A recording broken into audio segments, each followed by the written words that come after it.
Sa latest world ranking ay number 2 na sa WBO at number 8 naman sa IBF. Sa Super Bantamweight Division, si Wonderboy, Carl James Martin.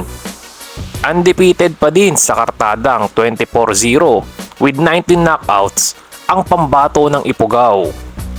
Sa susunod na buwan o bago matapos ang taon daw, ay target muli isabak si Wonderboy ayon sa Viva Promotions na kasalukuyang may hawak sa kanya.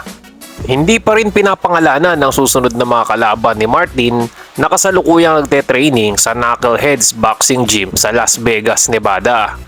Sa kanyang story nga sa social media ay nakasparing pa niya ang dating world champion na si Regis Prograis na kahit na mas malaki sa kanya ay nakuha pa din niyang makipagsabayan dito.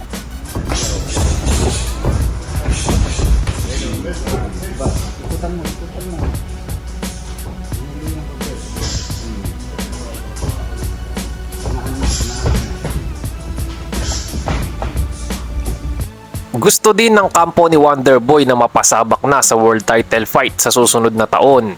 Siya na kaya ang unang taong makakasilat sa halimaw ng Japan na sina Oya Inoue. Sa isa namang Facebook comment ay hinamon ng isa pang super bantamweight contender na si Pilipus Gitumbua si Martin na kahit saan daw ay pwede silang maglaban.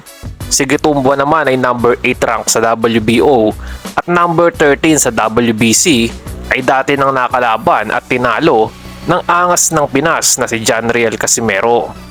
Matatanda ang hinamon din ni Gitumbua si Cuadro Alas ng rematch matapos nitong in-knockout si Yukinori Oguri sa undercard naman ng labang Casimero at Sanchez.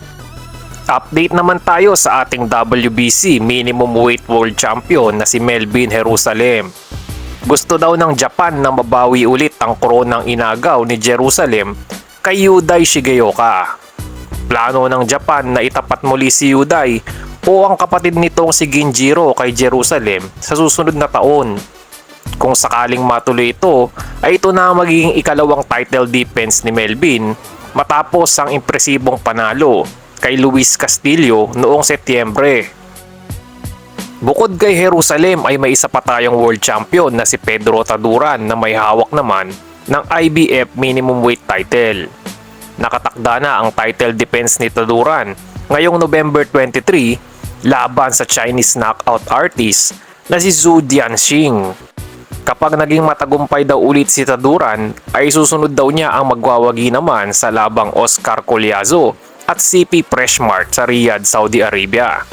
Si Oscar Collazo ang number 1 at si CP Freshmart naman ang number 2 sa minimum weight division.